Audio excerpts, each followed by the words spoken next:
Fire and rescue. There's Windsor Castle here. Yes? We've got a fire in the private chapel at Windsor Castle. The private chapel? In the private chapel. Come to the quadrangle as arranged.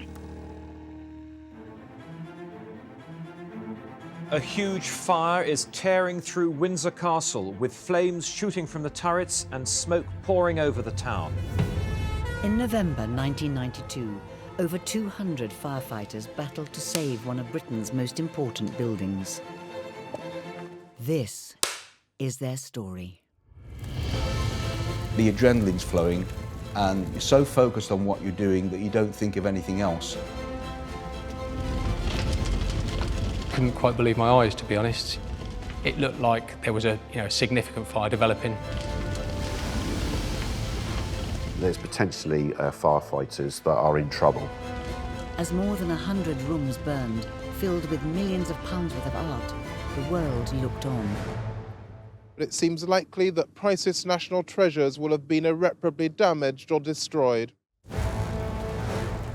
There was a raging inferno that was going to kind of take away the whole castle. Newly discovered footage reveals what it was really like fighting this historic fire. Big ball of flame rolled out behind them. My heart was in my mouth because I thought I'd just killed 2 of my mates.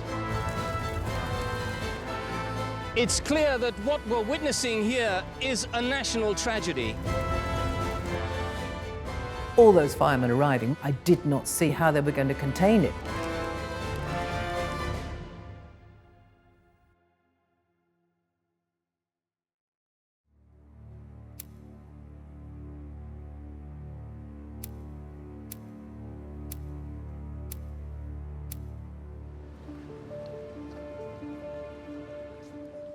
I remember it was a really cold, misty day.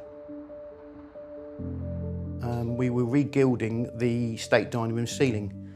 We had a big birdcage scaffold. We'd have to be on site and, as we would call, like brush in hand at our stations by 8 o'clock. Every different trade had apprentices there, and you could see the level of commitment from everybody. Old buildings constantly need to be renewed and repaired. And they were working through Windsor Castle room by room. It is often the case, of course, that when somewhere is being restored, things can go wrong.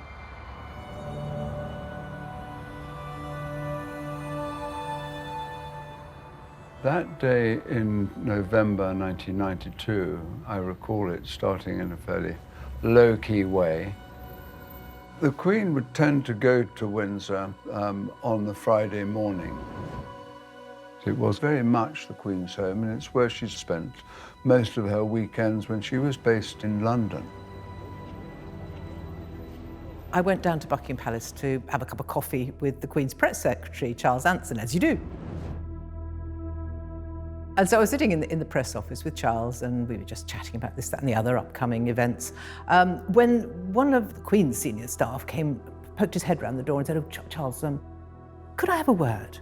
And they went out together into the corridor.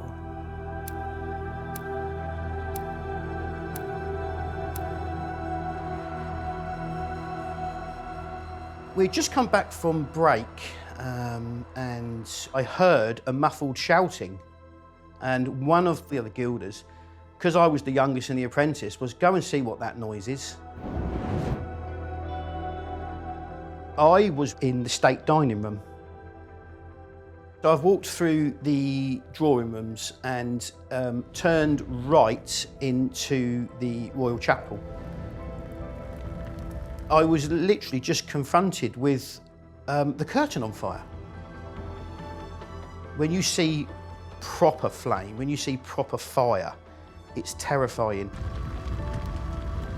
The fire began after a high-powered spotlight used in the building works had been left too close to a curtain.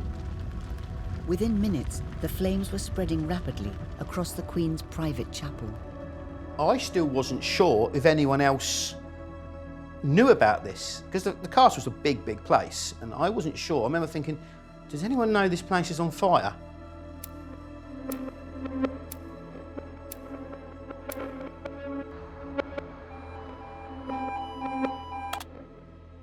rescue. There's Windsor Castle here.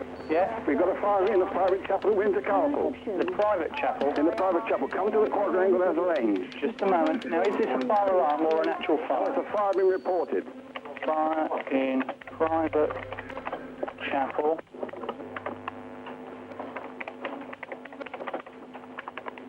And you wish us to attend the quadrangle? The quadrangle, is that? You've got a fire in the private chapel at Windsor Castle, okay? Right, rendezvous at the quadrangle. Sorry? We're to rendezvous at the quadrangle. Yeah, come to the landscape as arranged. Righto. I'd been in a meeting in the morning at brigade headquarters, and I'd literally just got back to Slough, and then the alarm went off. I thought we were getting called out to another exercise. And then it wasn't until I saw the smoke on the Windsor Relief Road, I realised we had a job.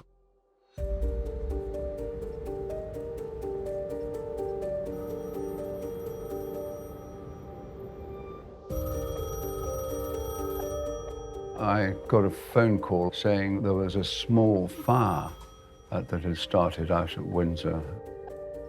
I automatically assumed that the firemen would be on top of it very soon indeed. My pager went off, or a pager in those days, and I looked at it and it said, "Windsor Castle is on fire." I screamed out of the palace and made my way down the M4 as quick as I could. We'd cleared pretty much what we could. There was a painting at the far end of the chapel leant against the wall. And I thought, I'll get that. And as I grabbed it, I just remembered this massive heat on my hands and my face, and I got flash burns. I grabbed the painting, got into the equerries entrance, and we slammed the doors. 8 minutes after the alarm was raised, the fire had engulfed the private chapel and now threatened almost 1,000 rooms. In immediate danger were staterooms including the crimson and green drawing rooms and the grand St. George's Hall. We just ran, and I remember looking out of the long gallery window to my right, and I remember seeing all the trades and the first fire engines arriving into the quadrangle.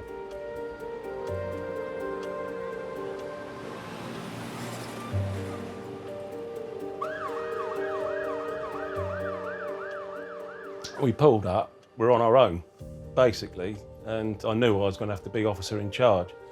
So I had to have my wits about me, and I told all my lads to stay on the machine, don't do anything, I'm going to go in and see what's occurring. I saw what was obviously a really big fire, and it was glowing near enough white hot in some places.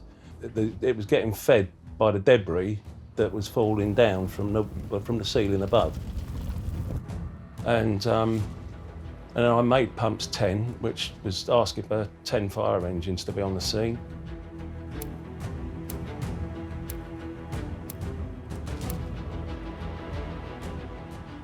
Charlie 171, go ahead, over. Hey, Steve from Sub Officer Tozer, made pump 10, over.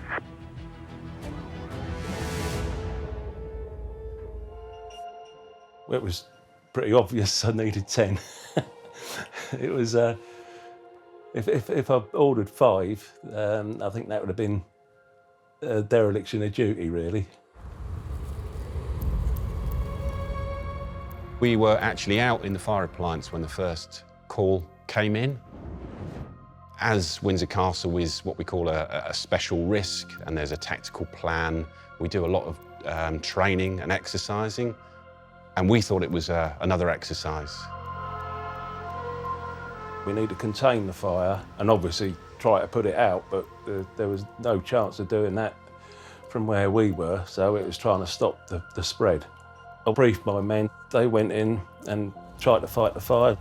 Then I got the hydraulic platform into use, and as it was going past the window blew out and a big ball of flame rolled out behind them.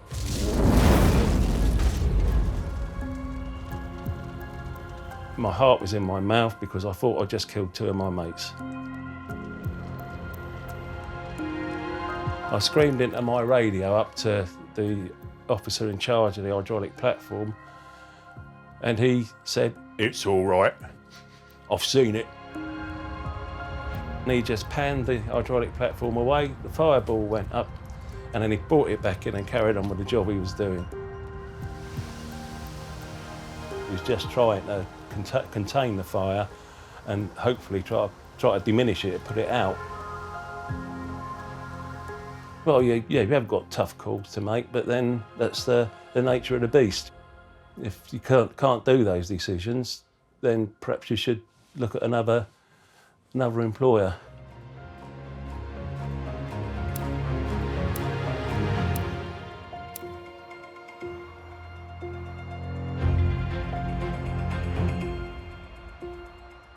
When we arrived at the castle, we were ushered in by security, and we parked in the quadrangle.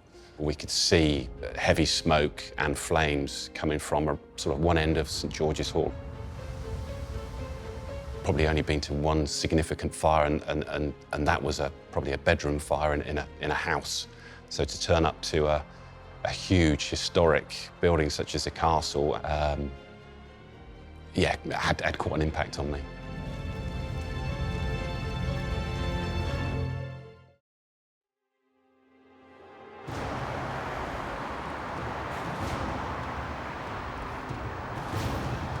What I'd learned in those initial moments after finding out the castle was on fire, that probably it was fairly minor, probably it was under control. And as I drove down the M4 towards the castle, I thought, well, yes, obviously, you know, it's going to be over by the time I get there. I could not believe my eyes when from, it must have been 2-3 miles away, I could see the smoke billowing into the sky. It was clear that this was an enormous fire, which was by then totally out of control. Reports are coming in of a fire at Windsor Castle. Buckingham Palace has just confirmed that it is a major fire. One eyewitness said flames and smoke are visible from the roof of the northeast wing near the Queen's apartments.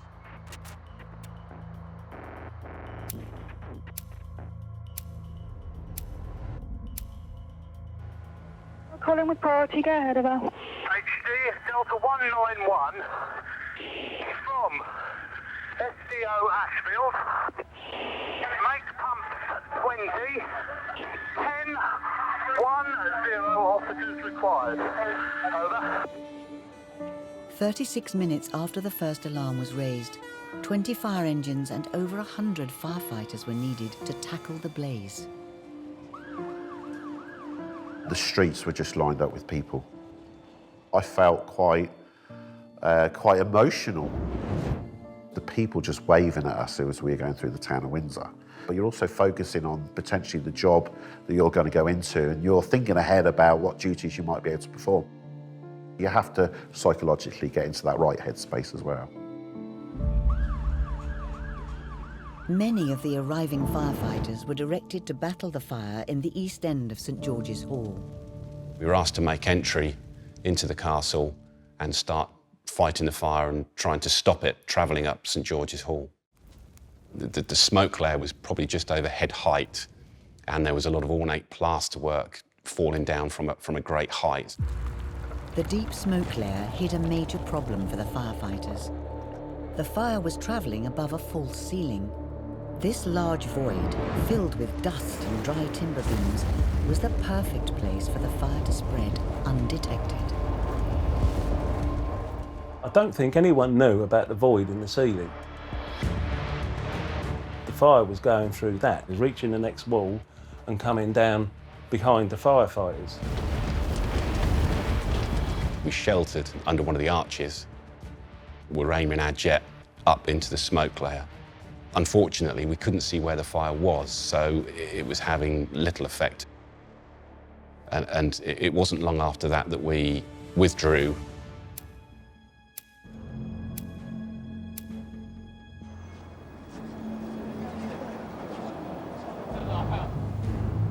London Hillingdon pump, can you attend? Make pumps 25. Windsor Castle, over. With 25 fire engines needed, the Windsor Castle fire was now a major incident. All fire stations in the surrounding counties were put on alert, and an incident control room was set up. My role back at the headquarters was to take charge of the logistical support. People were ringing up to give us what they thought was helpful advice on how we needed to tackle the fire. Okay, thank you, sir. Bye. As we left the motorway to proceed into Windsor, we could see by the flames and apartments on fire, it was already through the roof. I jumped out to go to report to the control and run around the back and bumped into Prince Andrew on his mobile phone. I have spoken to Her Majesty and I have given her as best a sitrep as I possibly can. Prince Andrew was actually pretty key to how the early part of the operation went. He'd been there at the castle doing some research work, and suddenly he was alerted to the fact there was a fire, so he was on the scene immediately and pretty much took charge, I think, in those initial hours. It was a very, very difficult location. Prince Andrew actually made himself available, so he was saying, where do you want to get to? I'll show you the way there. But even he came unstuck on a couple of occasions because it's such a complex building that he was leading them one way and then suddenly said, oh no, we can't get through this way.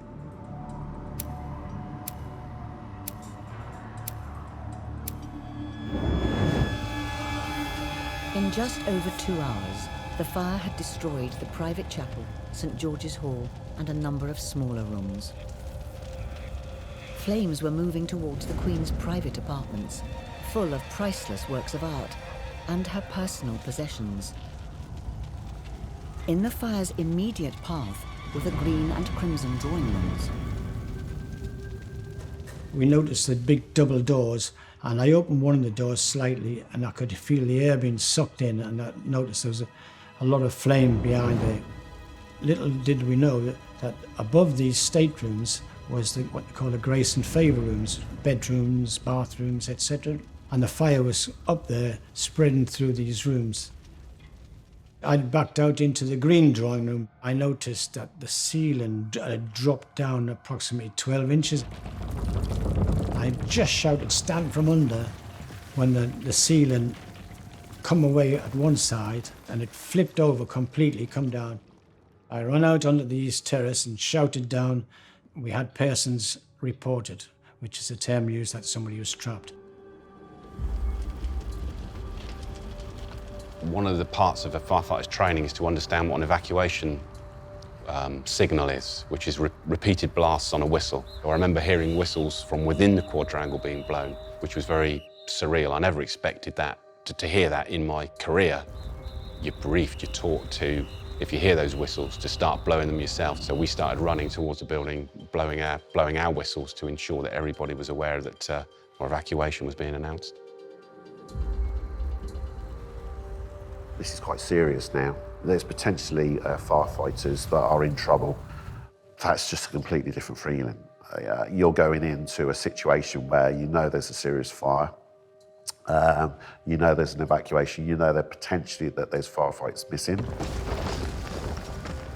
I went back in again. There was one firefighter and he was trapped up to his waist in timbers and rubble, semi-conscious. Well, I was hoping that he was going to be okay, but I believe he did have a broken arm.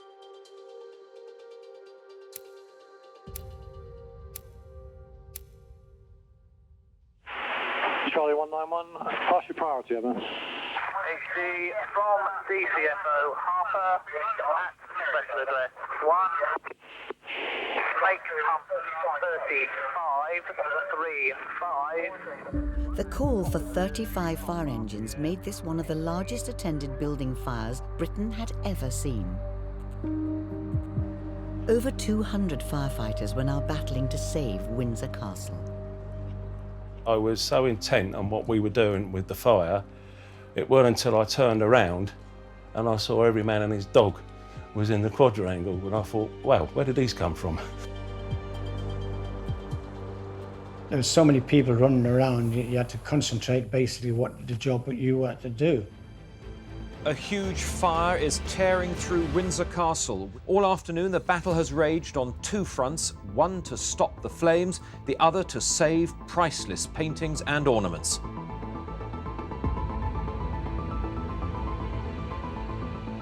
Some of the officers had been designated to salvage work, and they were organising the army and the volunteers. We saw the work that was frantically going on to try and rescue the works of art. Troops were brought in as from their barracks nearby. I remember so graphically this enormous carpet being carried out on people's shoulders. There was a convoy of people.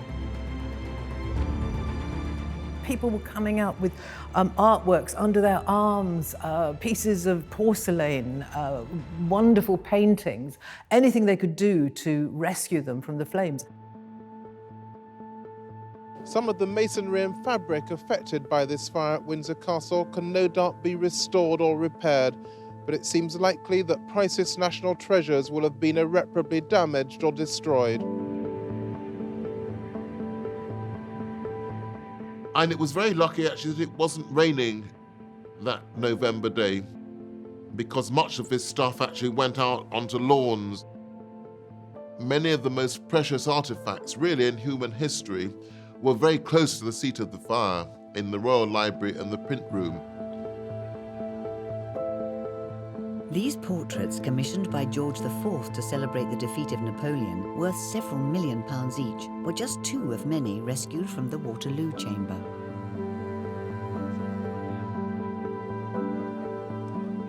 You're very conscious of whose home it was. So, you just took extra care and tried to kind of do the best you could. The royal household had a team of people that were identifying articles, furniture, pictures, anything possible to be moved out. So we were helping with those guys. My fellow decorators, carpenters, electricians, plasterers, scaffolders, labourers, they were the real heroes. They were just literally clearing out rooms in minutes. The fire was coming down one end and they were running in and they were clearing out entire staterooms. Normally there would be an elaborate process. If there's a loan from the Royal Collection, it had to be signed off by Her Majesty, but there was no signing off that day. All of those conservation measures were, as it were, almost literally thrown out of the window as they try and clear the rooms. Everything was then taken into what's called the engine court, which is just off the quadrangle, and then a fleet of vans was coming up and collecting it and taking it out. These priceless treasures were driven to one of the Royal Collection's high-security storage centres in nearby Home Park. We walked through an ante-room that had on the wall frames where pictures were. And they'd obviously already been taken. But behind those original pictures were drawings. They were now exposed for the first time.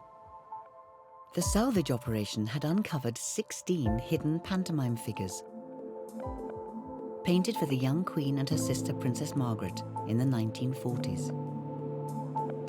The paintings are, they're quite impressionistic scenes. So they were the backdrop for these pantomimes, which were performed by the princesses for charity in the Second World War.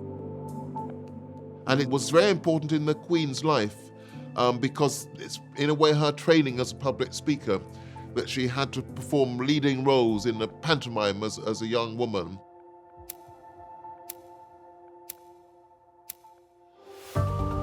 In just over 3 hours, many rooms had been gutted by the fire.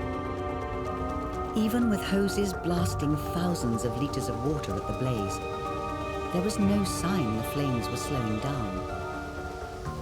I did not see how, even with all those firemen arriving, more than 200, training their hoses on the flames, I didn't see how they were going to contain it.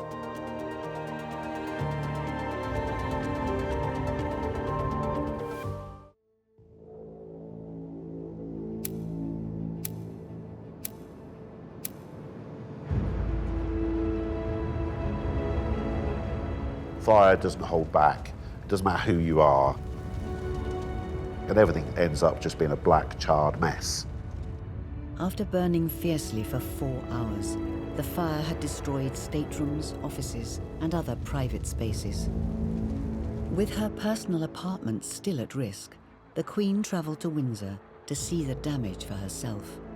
I happened to be at the entrance to the castle when the Queen arrived. I met her eye at the time, and it was a very, very sombre moment. I realised how much she valued the castle, and to see it in that state must have been a horrible experience for her. She just looked incredibly sad, incredibly sad.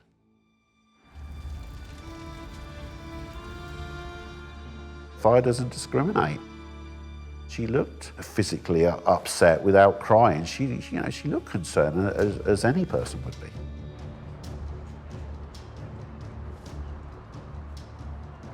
Queen herself wanted to go in to recover some of the smaller items within her own apartments, where she would have a better idea where they were and which ones she wanted to take out. The Queen was led into the burning castle, avoiding the rooms which were still fiercely ablaze. This fire was the latest in a long list of tragedies and scandals the Queen had to deal with that year. 1992 was one disaster after another, really, which had started with the surprise separation of Prince Andrew and the Duchess of York. Emerging from the car, the Duchess refused to acknowledge the press, determinedly leading her daughter into her classroom. Then came along the Andrew Morton book, Diana, Her True Story. It was sensational. It was headline news everywhere. There are now just 24 hours to go before the book, which claims to expose serious rifts in her marriage, goes on sale. And I thought after that, well, maybe her quiet summer. No, we did not have a quiet summer. Because in the middle of summer, I was called by the office, Jem, we need you in here really quickly. It's Fergie. Fergie, what's she done now? Oh, she's been found topless, having her toes sucked by her financial advisor. Another huge story. That was a very, very full year, full of the unexpected. It was a difficult year, and you never knew what was going to happen each day. Certainly a difficult year for the monarchy.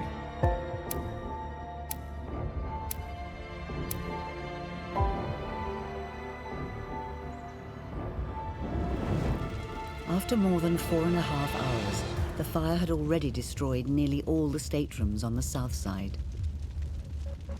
It was now moving north, threatening the royal kitchens and the Brunswick Tower. It's not nice to see the fire gaining on you.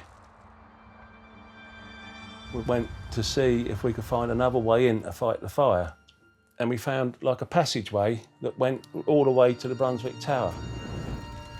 We could see the flames at the end of the passage. We decided that there's no way we can fight the fire from here. There was so much material falling down, collapsing. There were noises all the time around you. The bit that you're really looking out for is the noises behind you, because when you start hearing noises behind you, then you start to worry. With close to 1,000 rooms at risk, firefighters had earlier employed a tactic they hoped would stop the fire: fire breaks. The incident commanders looked at the plans, consulted with the experts at the castle, and made decisions about where we would tactically try and stop the fire spreading.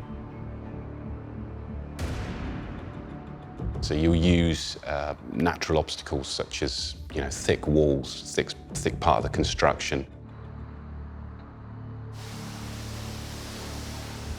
The stone walls in St George's Hall and the Grand Reception Room had been chosen as one firebreak. The other, in the Green Drawing Room, was created by stripping flammable ornate plaster from the walls. As firefighters protected these lines of defence, some rooms would be sacrificed. It's like a military action. Sometimes you have to lose ground to win the battle. And that's exactly what you do with a fire. You have to give sacrificial lamb away to win.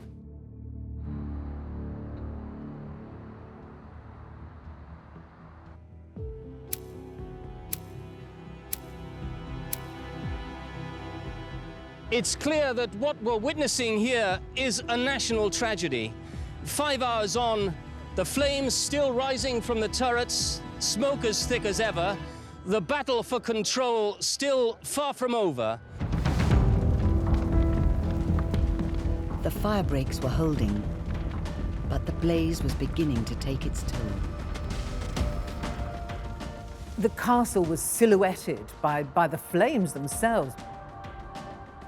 Firemen were hosing it down as fast as they could. 1.5 million almost gallons of water being poured onto the castle. They were doing all they could to just save some of it. Wherever I could see flames coming through, I'd just hit that with the jet. But there was so much burning material within the building that invariably you'd hit it, the flames would stop for a few seconds, you'd move on to something else and they'd be back again almost straight away. If you're a firefighter going in to fight the fire, that is hard work. It really takes it out of you. Say, my lads went in 6 or 7 times. I was concerned for them, and I was saying, look, you don't have to go in again, and they were determined to go back in. We were all running on adrenaline for the first few hours anyway, so we didn't feel exhausted. It was only really as it got darker that we started to feel drained. I understand that the Queen has now left the castle. She, as we've heard, is quite devastated by what has happened. She's seen some of the damage for herself. Towards the end of the day, it became clear, after the Queen had removed things from her own apartments, that there was no way in which she would be able to stay in the castle. So she returned to Buckingham Palace, which was very unusual. I remember her coming in. We said how sorry we were, and Queen, in what was then a very quite husky voice from the smoke at Windsor, she said, well, at least we saved the pictures. Remarkably little was lost. This is what's extraordinary. There was an Augustus Pugin sideboard, and that was much too heavy to remove and was completely destroyed in the fire. And one very, very significant painting was destroyed in the fire. It was an enormous painting of George III and his sons reviewing troops in an imagined scene at Hyde Park. But it is really astonishing that there were only 2 significant losses to art history in this enormous fire.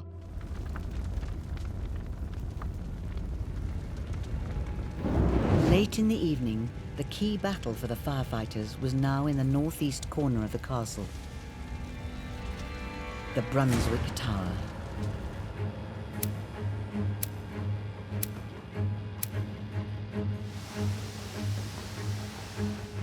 A firefighter would describe the Brunswick Tower as being fully involved at that point. So the whole of the building was alight. There were flames coming out of the windows all the way up the tower, pretty much. There's clearly lots of wood, furnishings and so on that was alight. The roof had finally gone on the Brunswick Tower properly. And you're just looking at it, it was, I'd say, fantastic and terrible at the same time. All the floors internally collapsed, and that became a bit of a Roman candle, really. The fire inside the tower reached 820 degrees Celsius. And even the efforts of the firefighters couldn't stop it from burning for hours. Fire Brigade are certainly talking about the early hours of the morning before it's put out. They are insisting that it is contained, that their strategy has worked, which was to contain it between 2 strong structural points of the castle.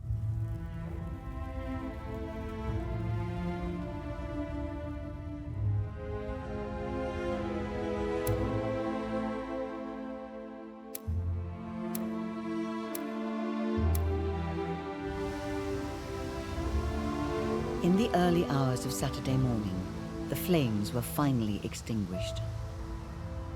I think it was around about something like 2 o'clock in the morning when I realised that actually all the flames had disappeared. We'd actually put the main bulk of the fire out. It was still smouldering underneath the rubble, of course. The following day, as firefighters dampened down the smoking ruins, it was time to count the cost of the fire. 115 rooms had been destroyed, causing £56 million worth of damage in today's money. The palace arranged for us to go in and have a tour and see just how bad it was. And my goodness me, it was worse really than I could have imagined. So in some ways it didn't look like it was that bad a damage, but once you got inside and looked at things like St George's Hall, and I realised how badly damaged the kitchen was and so on, then you really started to get a sense of melancholy to a certain extent about how much damage had been done to, such a historic building. Those that were devastated by the fire were just piles of rubble, and the smell and the soot, and it was a really shocking sight.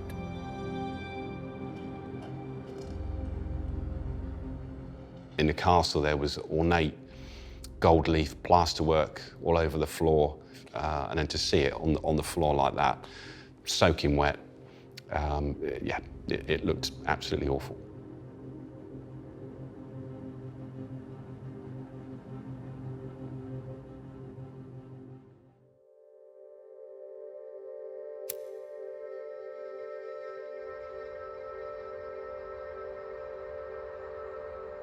The world's oldest inhabited castle was in ruins. Before the smoke cleared, it was at the centre of a fresh controversy. The day after the fire, Peter Brook, the Heritage Secretary, came down, and we were quite surprised when he said the bill for the castle repairs, that the government would foot it. The situation is that patently, and I think everyone in the nation would expect me to say this in response, we will be taking the castle back to the condition in which it was. The media, including myself, kind of seized on that and thought, well, is this right? Is this correct? Why should we pay for their castle, even though it's our castle? Why should we pay for the repairs? And that was a thought that was taken up by most of the media and gathered momentum and became the big story of the next few days. When we have 5,000 jobs going on the railways, when we have 30,000 miners' jobs going, because there isn't public money, literally overnight, the Heritage Secretary can say, yes, but we can find money for this straight away. For someone like myself and others working for the royal family, it felt somewhat vindictive that in a moment of such crisis there should be such criticism.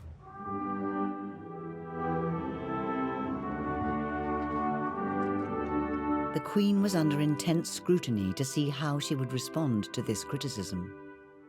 4 days after the fire, there was a set-piece speech that the Queen was going to make at Guildhall. It was a celebration because this was the 40th anniversary year of her accession to the throne.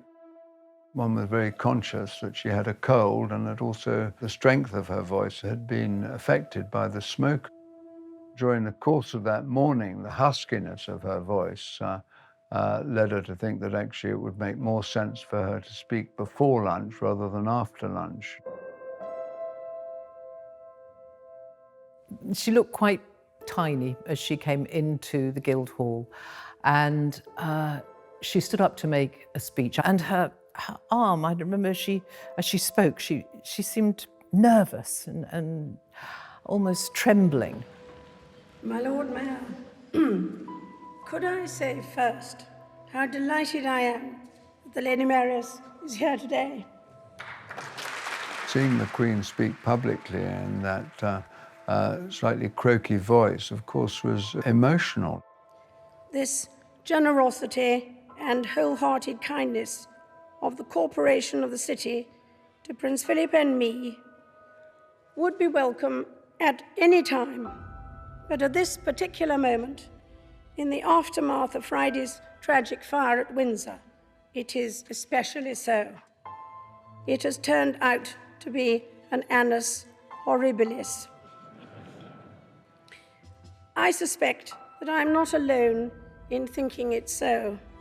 Annus cerebralis. Now, it was obviously a highly memorable phrase which has come to be closely associated with 1992 and, of course, with the symbolism of the fire. No institution, city, monarchy, whatever, should expect to be free from the scrutiny of those who give it their loyalty and support, not to mention those who don't. She says we, like any other institution, need to be scrutinised, but also that we can reform. It's very, very significant as a piece of repositioning. It might not have been intended as such. What happened next transformed the relationship between the royal family and the public forever. Ever since the Windsor fire, the Queen has been searching for a way of limiting the expense to the public of restoring the castle. Uproar followed the suggestion that taxpayers should foot the entire £30 to £40 million bill. But today's plan means neither the Queen nor the taxpayer should have to fork out an extra penny. Buckingham Palace were unusually very proactive and quick to declare that they had a solution to this problem. The decision was taken very quickly in a proposal made to the Queen that it might be possible to open up Buckingham Palace to the public to see and to pay for tickets. 2 tickets, please, and a guidebook, please. Buckingham Palace would be open to the public, probably for a period of 5 years, and that would generate enough revenue to pay, they hoped, for the repairs at Windsor Castle. She's very clever, I think, and she and her advisors that week, of turning the negative and the disaster into something positive that leads to reform of the institution. The long process of restoring Windsor Castle began within days of the fire.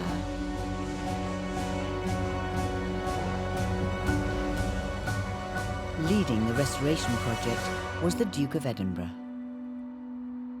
I think the renovation got underway really, really quickly, probably because Prince Philip took charge in many ways of everything, and he always was a man of action. He was going to get things done. The conservationists were saying, oh, we must allow 10 years for the building to dry out. He was having none of that. He wanted to push ahead.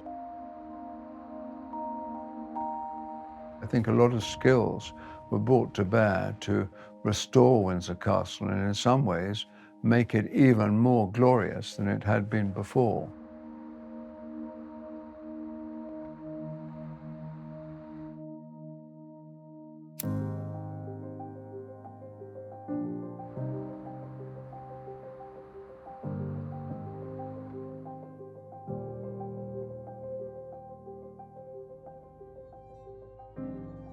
The renovations at the castle were incredibly speedy, actually, for such a massive job of work. It seemed in no time at all, 5 years, it was back to perfection.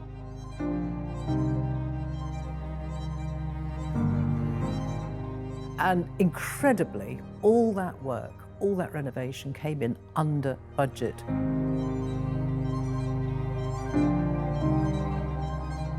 You know, seeing it again, fully restored in 1997, really did remind you of the phoenix that had risen from the ashes.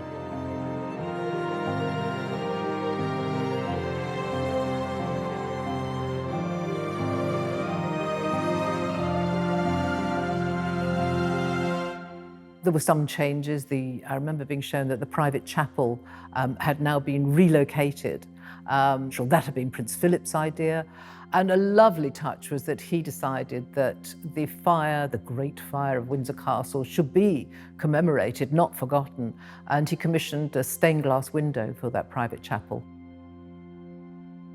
He was very straightforward. He knew what he wanted. We eventually came to a design for the window, but it was quite a slow process and quite complicated.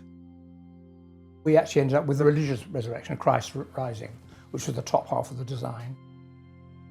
And obviously Windsor Castle itself had to feature very strongly. And then the bottom half of the window, the drama of the fire. They saved a portrait of the architect for Windsor Castle in the beginning of the 19th century.